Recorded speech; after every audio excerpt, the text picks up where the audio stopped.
Martha Stewart has been an unavoidable figure in popular culture since the 90s, and now, after one divorce, 3 lightning strikes, 4 convictions, and hundreds of recipes, she's telling her side of things in the new Netflix documentary, Martha. And we must say, this documentary, it's a good thing. I love that she was creepy with that phrase. Like, she always says it to you conspiratorially, and I also don't really know what it means. It's so bland. It's so elliptical.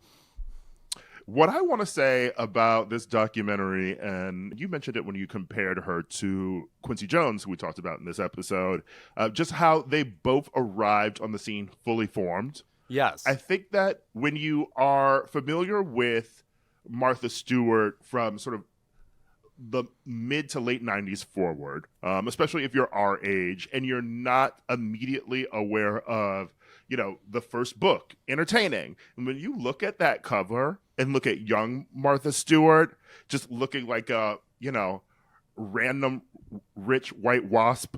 Yeah. It's crazy. With a perfect smile. Like, it's just the most perfect photo. That said, I want to say something about the word perfect, which comes up a million times in this documentary. Mm-hmm. I feel like the word perfect is a trope that filmmakers rely on to sell stories about women. Like, it all looks so perfect from the outside. She did everything so perfect. It's very Princess Diana. Or I was just in a documentary about Karen Carpenter. Perfection, the word constantly applied to her and her presentation. I find it to be a bit simplistic and also not entirely accurate. Like, I'm not saying when Martha Stewart put out a book or did a TV segment, there wasn't an element of that. But I think the word you're really looking for with her is exquisite. Martha Stewart was exquisite from the jump, and she wanted to sell exquisite to everybody. And something that I also think was lacking from the documentary, which, first of all, dynamite quotes from Martha Stewart. I wish we just had more of those, period. She seemed very tight-lipped during the entire thing. But also, like, I wish they keyed into the specific taste Martha Stewart has. They didn't really describe it, which is to say it was old-fashioned and always using traditional ingredients and a very homey feeling, but when displayed a certain way, conveyed power. I think her whole thing was, if you had exquisite taste, you could be a powerful person, as opposed to just a good homemaker. Nothing about her was really like, this will really please your husband. This whole thing was, and you will be filled with a sense of authority if you do this. So I think there's like a kind of, there's no other way to put it, thing she put into homemaking that wasn't there before. I really get that aspect of it when she talks about how she came up with the concept of entertaining. She was catering a party and she was asked to make a book, and they wanted it to just be a black and white recipe book, which was standard for the time. But she wanted it to be full color, and she wanted it not to be just recipes. She wanted it to be tips on throwing a fucking party in your home. Like, she wanted to teach regular women how to kill it at a party. Now you read things from Alison Roman, or you read other sort of entertainers who, like, it's a whole industry now of teaching people just like how to throw parties, like that's what Bon Appetit exists for, and I think that she was basically the first person who was like, that fancy shit you see on Dynasty, the rich people that maybe you work for, and maybe you only go to their fancy parties when it's a work function. Like, you can do that at home. Yes. No, the artfulness of being within a domestic space. Something I was curious about with her is she talks about being inspired by her mother, who always had a sense of know-how and like adding something to a table or adding something to a party at any given moment. It always seemed to occur somewhat spontaneously and whimsically, and she wanted to replicate that. But as she says, there wasn't much modeling for how to be this kind of fabulous and pristine homemaker. But I do feel like movies and TV at the time did have an element of that. I am curious if there was any like pop culture that inspired her in this way. Like, is she somebody who was tapped into things like Audrey Hepburn or like Grace Kelly or whatever? Because there's an aspect of like Hollywood level pristine that always went into what she did. And when she says that like her presentation of things like fruit in this book, Entertaining, are inspired by Dutch masters, what these people who would make strawberries look unbelievable or whatever. You believe it. Like, this is somebody who took classical influences and infused them into everyday lives of people. Yeah, I keep going back to the thing you said about, like, we didn't really learn a lot about her taste in this documentary. And I think that one thing that really helps you understand an artist is understanding their influences, right? And understanding just, like, the things that they love. And no one really taps into those questions in the documentary, is why I was sort of disappointed. You know that she's perfect. You know that she's upset about the way, like, a teacup looks on a cover, but it's, how does she want it to look? It's sort of like, what is it like when she steps into the room and it's almost like a CBS procedural, like her mind goes to the moment of, this is how it's supposed to look. And I think that is what I was missing from the documentary. And I also think that we learned quite a bit about her life leading up to prison. And then I thought the stuff with the trial was fantastic. That was, I think, the best part, revisiting the trial, revisiting her anger at Heidi Singer from the New York Post, the woman that she said, well, she used to write awful things about me, and I'm glad she's dead now.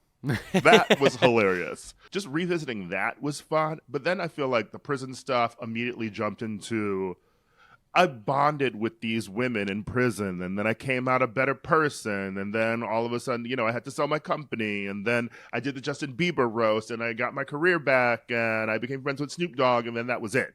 And I feel like I wanted to know more about what she was doing post-prison before this comeback, Yeah. Like where was she? What was she doing? What was she thinking? But that's always going to happen when, the subject is a part of the documentary process, right? Yeah, I wanted to know if after prison she even felt that her old brand was possible anymore, because she, like a spoon at a party, was tarnished, and if people could kind of take her seriously as somebody who was an authority anymore. But you're right. I feel like even though obviously the documentary was going to get into the prison sentence and stuff, it just felt to me like it was an answer to this premise the movie was setting up, which is, because she's so obsessed with perfection, she must be psychotic, and there must be some sort of downfall associated with that. It felt like a build them up, tear them down sort of thing that is just not that interesting to me, ultimately, because they keep projecting onto us like, we think she's so perfect. It's like, I don't.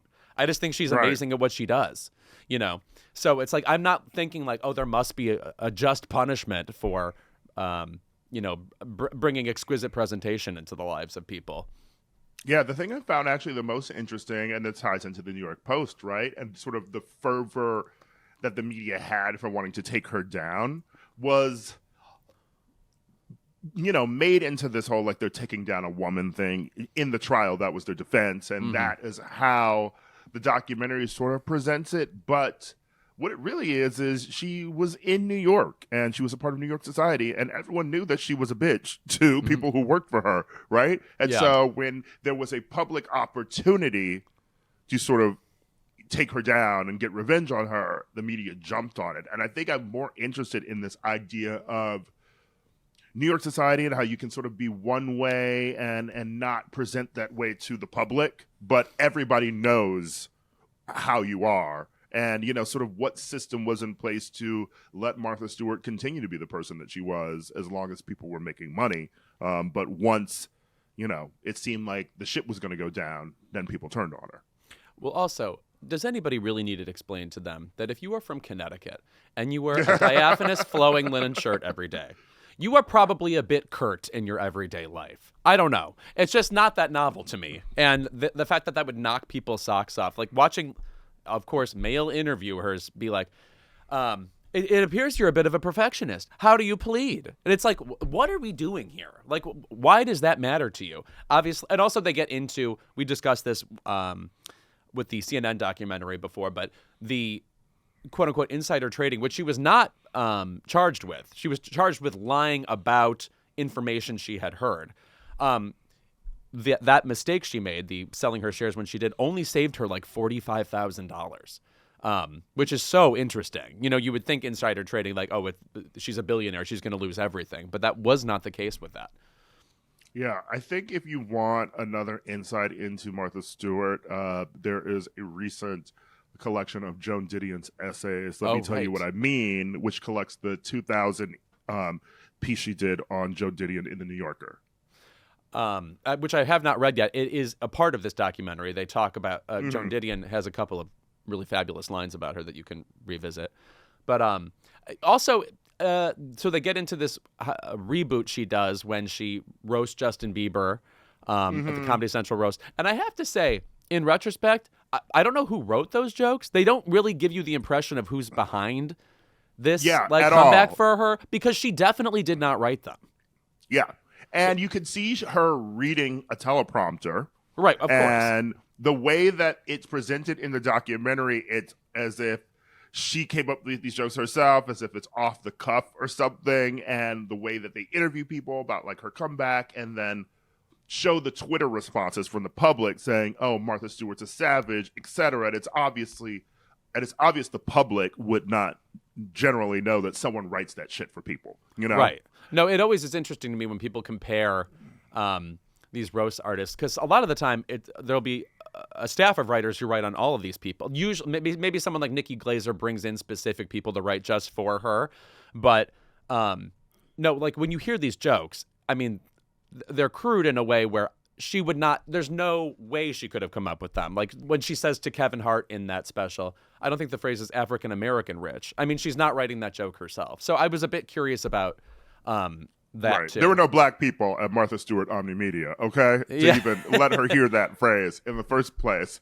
And also revisiting the Bieber roast just sort of reminded me of when we cared about roasts a bit more. I guess the Tom Brady one just sort of happened, but that launched Martha into the stratosphere. And the Tom Brady roast just launched somebody to being the warm-up act at a Trump rally. Right. No, we will be getting Nikki Glaser as the host of the Golden Globes, which is actually exactly right. You know, a place where people can be wasted and lambasted for being who they are. Hopefully we'll get shades of the Tina, Amy Golden Globes of yore, which remain the gold standard for that award show. Yeah. And obviously the documentary isn't going to get into this, and that's something that you would write sort of in an essay or just sort of like some other investigative documentary about that time period, like if we're I Love the 2000s or something, right? But when they get to her relationship with Snoop Dogg, and even, the joke about, being like African-American rich, like with Kevin Hart, I think there's this interesting thing in Martha Stewart's comeback where we hinge a lot of it on the fact that, she was revealed to be a bitch, she was and then prison humbled her and she came out a different person, which could very much be true. I'm sure she's a much softer person than she was in prison. It didn't turn her into Big Red from Orange is the New Black. She wasn't running the mafia inside prison. But what really seemed to happen with Martha Stewart when she left prison was that she was this woman on the cover of Entertaining. She was from Connecticut. She was this very exquisite white woman who looked like a glamorous white woman, wore white a lot, looked like she belonged at Clam Bakes in the Hamptons, etc. And that was very much the culture at the time, And I think that what happened is, when she tried to make her comeback too with like the Mark Burnett show, they gloss over the fact that she did a season of The Apprentice. Yeah, they didn't mention it at all. They didn't mention it at all. She did that before she did, the Martha show, which was daily. But she talks about like she hated doing that because, she wanted to work with people who actually knew what they were doing in the kitchen. She didn't want to be teaching celebrities how to cook, Right.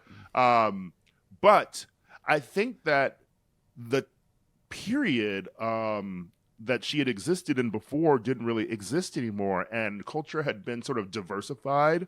There were more black people in culture, for instance, and they ran companies, and sort of with social media, you had more people who were younger with a voice when it came to driving culture themselves. And I think it was very smart for her to be a part of the Bieber roast, and then very smart despite their very genuine friendship, it seems, but it's also very smart for her to link up with Snoop Dogg and sort of tap into black culture, hip hop culture, and sort of this vibe of, look, I'm a white woman hanging out with like, Snoop Dogg, that's a very sort of calculated rebrand that I think is more why she's currently successful than it is, oh, she became nice after prison.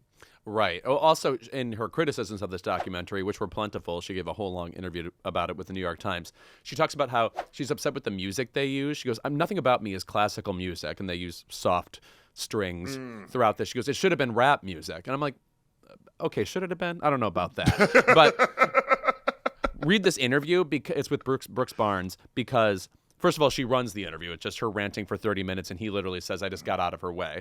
But you see her instinct to run the whole show. You know, if she's a part of an operation, she wants to call out everything from the big picture to the smallest details. And she's like, I hated the footage of me gardening at the end, looking like a little old lady. I had just ruptured my Achilles tendon. I'm limping a bit. You know, the aesthetics of her literally just processing through a garden are bothering her enough that she's pissed.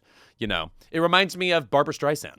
You know, somebody who, like, she can't help but register something that doesn't look right to her as a monumental failing. Well, it's interesting that you bring up Barbra Streisand, you know, because she's writing an autobiography in her own words. And I sort of think, you know, books are back.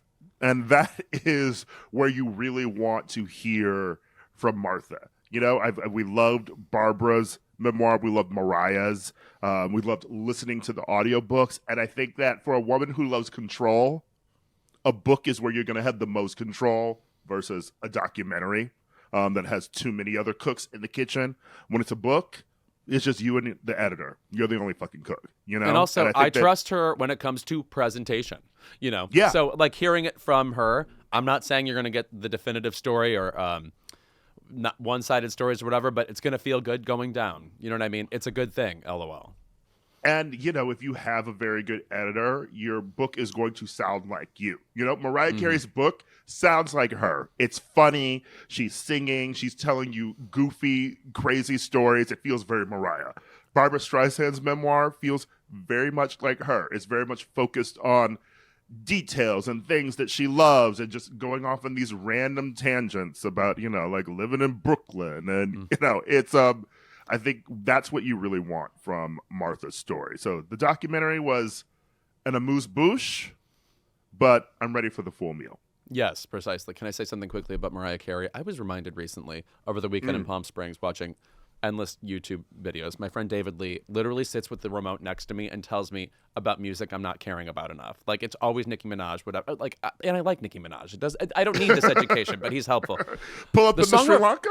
That came up a couple times. The Mariah song where she says something about the Harvard graduating class of 2010 couldn't. What if we were two Lego blocks, even the Harvard graduating class of 2010 couldn't put us back together again. Yes. Maniac. What a maniacal lyric. That is why Memoirs of an Imperfect Angel is in my top Mariah albums. It's top 5 for sure. It's just a crazy lyric. Anyway, enjoy Mariah Carey. Yeah, underrated album. Go and listen to that one. This week's guest has turned the principal's office into a comedian's playground, delivering one of the best comedic performances in today's TV lineup. You know her best as Ava Coleman on Abbott Elementary, but she's also spent over a decade as a stand-up and as a writer, so you've probably been laughing with her long before you signed up for Hulu. So here to talk about the latest season of ABC's Abbott Elementary, please welcome to Keep It, Janelle James. Yay, that's me. So season 4, I mean, you've given such a consistent, great performance all these years, nominated every single time for the Emmy. When you get into season 4, do you think, well, I've got to change it up or I've got to do something different? What's the energy when you get to the 4th season of a TV show? Change it up. No, we just getting in gear. I feel like this when you settle in, you in 3rd, you cruising the PCH. I just learned that highway. Anyway. So no, I don't feel like I need to change anything about my performance. I'm definitely more relaxed and more in the whole ensemble is in tune with each other. This is when it starts to be fun and we get out of our heads and as far as like not my performance, but the character itself has been steadily changing since season 1. And so I find out just a little bit before the viewers what happens with Ava. I try to mind my business, stay out the writer's room. And so because I trust them and what they've been doing with her so far, and so I can rest assured that this season will show even more layers to her character. So I'm excited about it.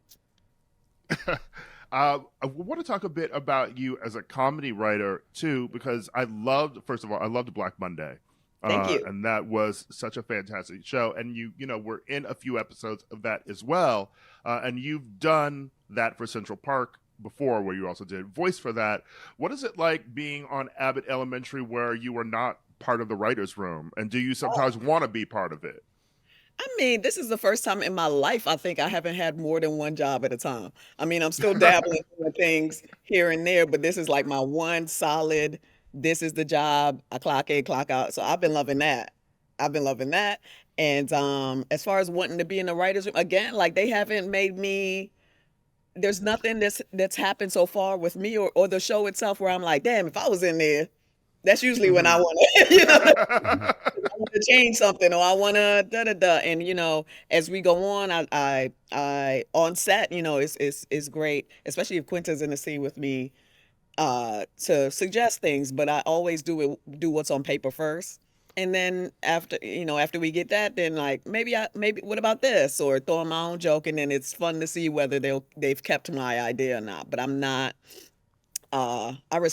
I respect them and what they're doing. I because I've worked on Black Monday and those kinds of shows, it ain't nothing worse than an actor coming up in the writer's room like, I think, like nobody cares what you they're rarely adding anything. So, and they've already mapped out where the character is going and all of that. It's just too to step on their toes like that with my ideas is not a goal. And yeah, I love having one job.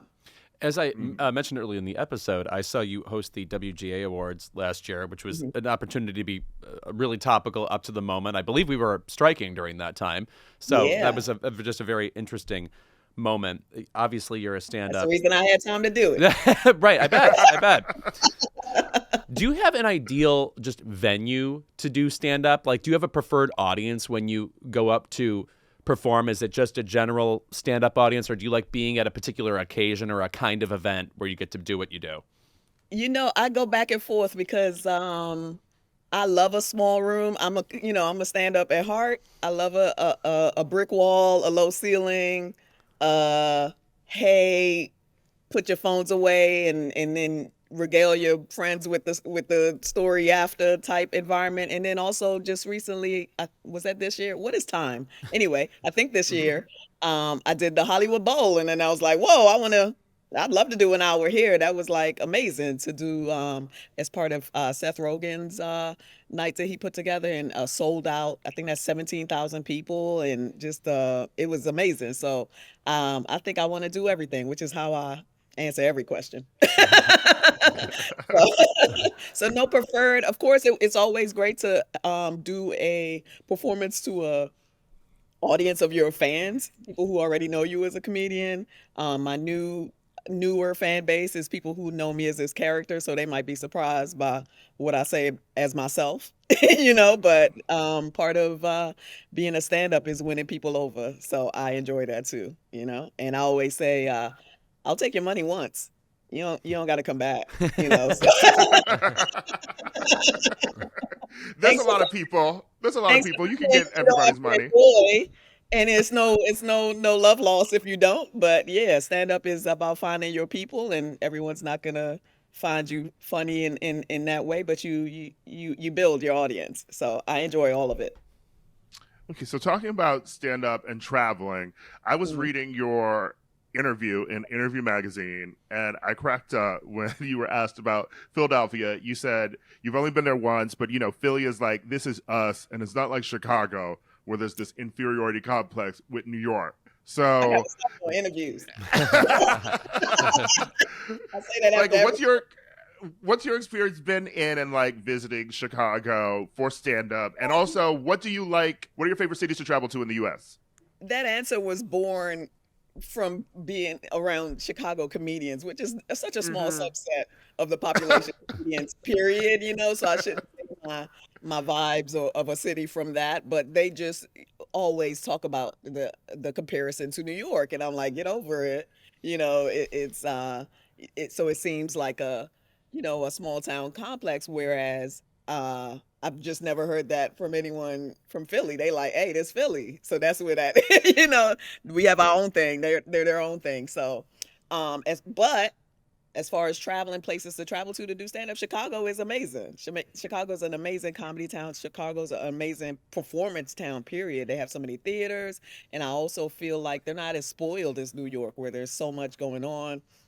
And people seem to want to be a critic, and and Chicago, they dress up. It's a night out. They've come to enjoy, to see a show. So I always love performing there. Yeah. I don't know if it was the same interview, but you said that when you're shooting Abbott Elementary all day, you tend to stay in character all day, or like you kind of stay in this one mode. And I was wondering, what does that mean to you? Like, how are you different than you are normally, I guess, while you were shooting these long days? Yeah, I mean, Ava has way more energy than I do. I'm exhausted at the end of the day. She's up, she's ready to perform, she's waving, and part of that is like we have these tour trolleys that come around a lot. And so as I'm going back and forth from set to my dressing room, I'm dressed as Ava, and they're looking to see a famous person. That's like one of the things they want on it. So I'll stop, I'll wave, I'll hello, and that's not Janelle. Janelle keeps it moving. Janelle ready to go home. Ava loves to be on. Yeah, and I'm not I'm not as dedicated to the game as she is. Actually, tours are a little weird in that way. Normally when I think of like giving a Hollywood tour, it's like, oh, here's the set of something, but it's not shooting right now. The idea that like actual people would see you on the job is crazy. Really, I think I often think, wow, this must be so boring for them, because a lot of times they don't even get to go on a set. They just see it from outside. Yeah. Like that's where they shoot this. And so to see me, I'm like, I got to give them something. To see me must be such, like, whoa, this is what I was hoping for. So I try to give the people what they want, So, but that's what that means. And also just on set, trying to keep my energy up, trying to be, even though she's, mean as hell, she's a bubbly personality. So just trying to, engage with everyone. And it's so, I often feel like I'm the battery for the crew. Like if I'm having a bad day, everybody's worried, so I keep myself up, and that keeps the energy of the setup and all of those things. So that's what I mean. For someone who is consistently just sort of one of my favorite parts of Abbott every week, because you're so funny, what makes you laugh? Like, what do you find funny? Like, what has inspired you in your comedy, and what do you just like watch currently that you're like, this makes me laugh, I'm enjoying this? What makes me laugh currently? Well, I will say I'm an easy laugh. My boyfriend just said that about me, and I took that as a compliment, because a lot of comedians are haters. And I'll watch stand up, and I'm laughing the loudest. Like if it's funny, I'm giving you the laugh. I'm not like, oh, that's funny, and hating in my heart. I love to laugh. I think it's now I sound like a dating profile, but I love to laugh. And so if I'm not laughing, you got to really be a stinker. I just love silliness and comedy, period. What am I watching that makes me laugh? Like most comedians, I don't watch many comedic shows. I'm watching like dramas and white people mess. That's my favorite genre. And what's a current comedy that I'm watching that's making me laugh? Well, it doesn't even have to be a comedy. What white people mess are you loving? I just love all the White Lotuses and the new Nicole Kidman thing on Netflix. Like anything rich white people killing each other. Or I love like my favorite like calm down movie is It's Complicated. What a World, with like Meryl Streep and Alec. It just seems so idyllic. Like nothing. The biggest problem is she can't get a stairway in her kitchen or something like that. I just love super white. I get made fun of for this all the time, but it's so calming, and I love those Is that Nora Ephron? Yep. Mm-hmm. Nancy Oh, Myers. Nancy Myers. But yes, It's yes, Nancy yes, Myers. yes. Yeah, but Nancy both of them, a Nancy Myers, a Nora Ephron, like those movies are always. They're I love so stepping into that charming. world. What I like about them too, they never try to just throw in an ethnic person just cause. That just takes the whole vibe out. I'd rather not see. Okay, you're not friends with black people. I totally get it. Like I know that happens, and like just let's keep it that way. So, no random black friend and all of that stuff. It's just so just a big kitchen and laughs and Thanksgiving. I just love it. So, those are the things that I consume. But I don't. Which made it funny when y'all added finally the white student on the season this year. Yeah. I love that character, and I was like, but that made sense. A white character joining this public school. The parents trying to put him in there and be progressive, and then moving there because of the golf course. What I loved most about that was just seeing people realize that they hadn't seen a white student yet. Yeah, I actually, when I first saw that episode, I was like, wait, there hasn't been a white student on the show. I mean, I just love that. Like, there can be a world the same way I'm watching these ultra white movies. There can be a world with a full black student body, and it's not a big deal. And that's a representation of how it happens in that part of Philly. It wasn't merely a joke. It is how it happens. There are full schools where you might not have a white student until you're in high school or something like that. And so, that's one thing I really like about the show is that she keeps it, as much as it's comedy and it can be broad comedy, it's very rooted in reality and what's actually happening in Philly. Yeah. Speaking of this show, I was fascinated with an answer you gave about award shows and how they're not your favorite because, first of all, you might. I gotta shut up. You talked about how you've been nominated for 3 Emmys, and losing on camera is not fun. And I'm just going to jump in here and say I also was nominated for an Emmy this year and lost. And let me tell you something. What to do with yourself after that moment is like a crazy feeling. Like it's like the reason you're there is over, etc. How do you deal with that moment? The camera is literally a foot from your face, like disrespectfully close. So they want you to react. I want to react. And so just keeping yourself, I guess, with the pleasant smile, not because you're upset that someone else won, you're upset because you lost and you're not supposed to be, I guess, which is just a real weird world for me to be in all of a sudden. Like, I don't dress up to lose. And it's been a 3-time experience at this point. And so how do I get ready? Well, this year was cool because I was sitting next to Robert Downey Jr. And I was like, hey, Robert, I kept talking to him like we knew each other, but I said, hey, Robert, like, how do you get used to losing? And he said something like, oh, it builds character and it makes you stronger. And then the next category was him and he lost. I was like, oh, you're getting so strong this year. Like, but me and Janelle were just talking the whole time. So I was like, oh, this is cool. I get to talk to Robert Downey Jr. And as we go on with the award shows, I'm trying to find more and more reasons to enjoy it instead of being a sourpuss and complaining all night like I do. So this year was that, like, oh, I got to shoot the shit with this super famous, very rich man, and that's what we talked about. Like at the end of the day, he's super rich. So that night he'll be all right, and I will be too. But yeah, it's not as, just like everything in Hollywood, I'm finding it's not as glamorous as it seems. Yeah. Mm-hmm. Yeah. Going back a bit to the school stuff that we were talking about with Philly too. I feel like I enjoyed also in Interview Magazine where you were like, Donald Trump stopped being funny a long time ago and you stopped laughing. He's talked, a bit about wanting to get rid of the Department of Education, and you working on this show for 4 years. Has it taught you anything new about just teaching in this country, and sort of like how hard it is for people, and sort of like how we can continue to, I guess, support teachers?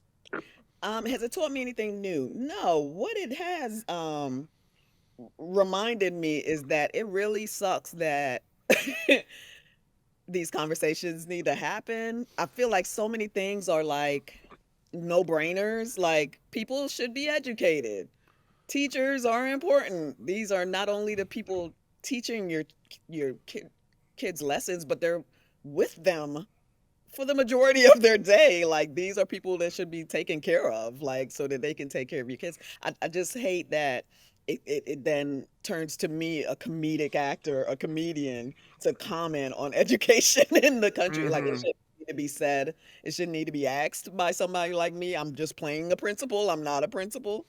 And so it kind of like, I mean, I guess this goes into the politics thing of, now all the celebrities are online telling people to vote. I hate that needs to happen. Why do I need to tell you to vote? You're an adult. Are you not paying attention? So I'm of that mind. As far as just like just celebrity in general, it's I know that this is we're forward facing people, and so part of our job is to speak on issues because we're so visible, but a lot of issues just seem to be, I shouldn't have to say this to you, a person with children or without. Even if you don't have children, why would you want an uneducated populace to surround you? Like we're seeing as time goes on what that means to just have dumb people all around you.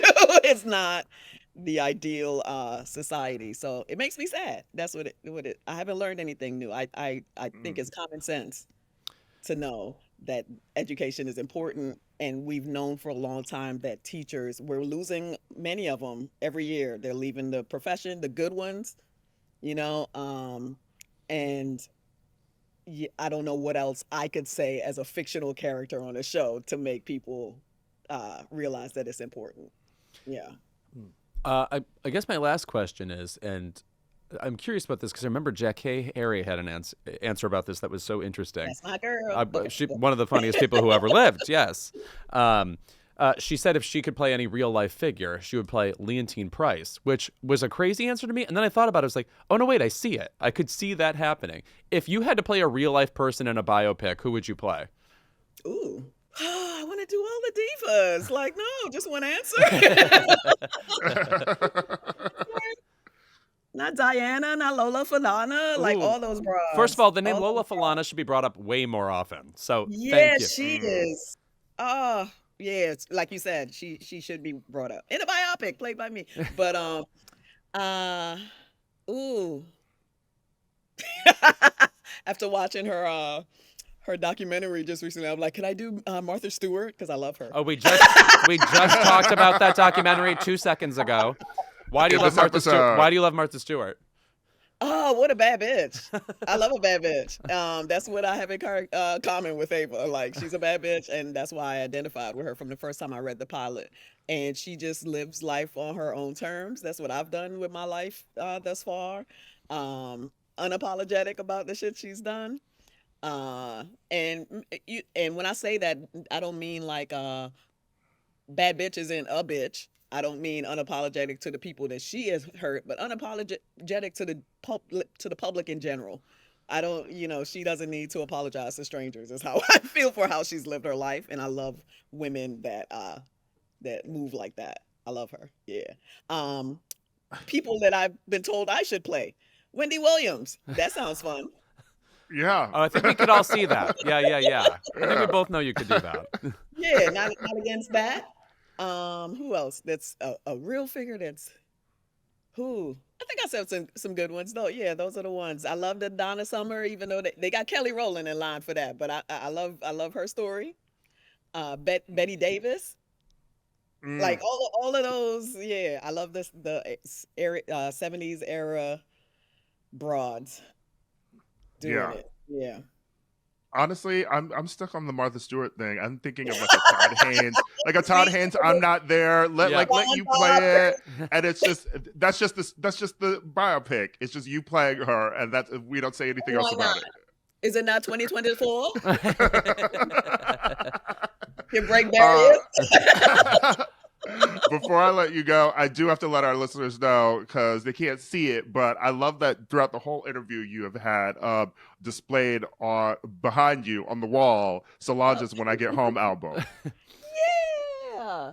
well, it's not even really. I mean, it is displayed but it's the last one I listened to. I have a bunch of Oh. albums here. But yeah, that's probably why I consume less television than I do music. So that's kind of my thing, medium. And But it's vinyl. It's vinyl, it is right? vinyl, yeah. What's your favorite vinyl that you own? Ooh, that's a hard question. Hold on. She has gotten up from the chair and is now searching her vinyls. Favorite? It's like a bossa nova album that I can't remember the name of it, but I play it all the time. And I wouldn't generally say it was my favorite, but I've been playing it so much. I'm like, oh, this is my favorite. I've been just. Well, let me tell y'all who I just have here in my upcoming selections. I'm gonna play after I get off of this podcast because it's my one day off. So yeah, we got the Solange. What's this? Oh, this is Bjork. Oh, that's who I Vespertine. love. Yes. Mm-hmm. Oh my God, Hidden Place. Anyway.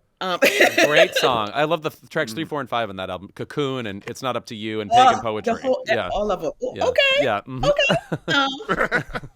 MGMT classic. Yes. Okay. I was recently revisiting MGMT. Start to finish, this album. Of course, Miles Davis, Milestones. This is like, I really love jazz. It makes my brain feel. Does that make sense? I feel my brain moving when I listen to jazz. Anyway, LCD Sound System, who I just recently saw and was amazing.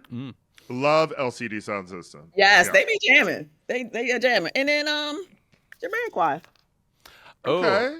So I feel like that's a good representation of stuff I listen to. Yeah, just all in right. that little, Expansive taste. Yeah. Yeah. So Yeah. But I'll maybe send you guys a email or something with the favorite album because I can't remember it now. Yeah, and I keep knew us I would get posted. put on the spot. Yeah, let us know. But also, we were just talking about some bossa nova this week. We talked about Quincy Jones's big band bossa nova album. So, Which I think I also have here too. Yes, I also have. Oh, maybe I'll listen to that today. Yeah. yeah. A couple gummies. They all fell it. Well, it is so nice to meet you, Janelle, and you have exquisite taste in music. Oh, well, thank you so much. Okay. Thank you so much. Yeah. Yeah, this was cool. Thank you so much, guys, and thanks for having me. I frequently I feel like sometimes people are disappointed in me because I'm way more serious than Ava is. But Not to us. No. Not to us. okay, good. Yeah. But here's another. Yeah, that's another representation of like how I am. Oh, how do you become character and stay off character? I'm a way more serious person than this clown of a woman who I love. Thank you so much for being here. Thank It's you for such a having me. pleasure.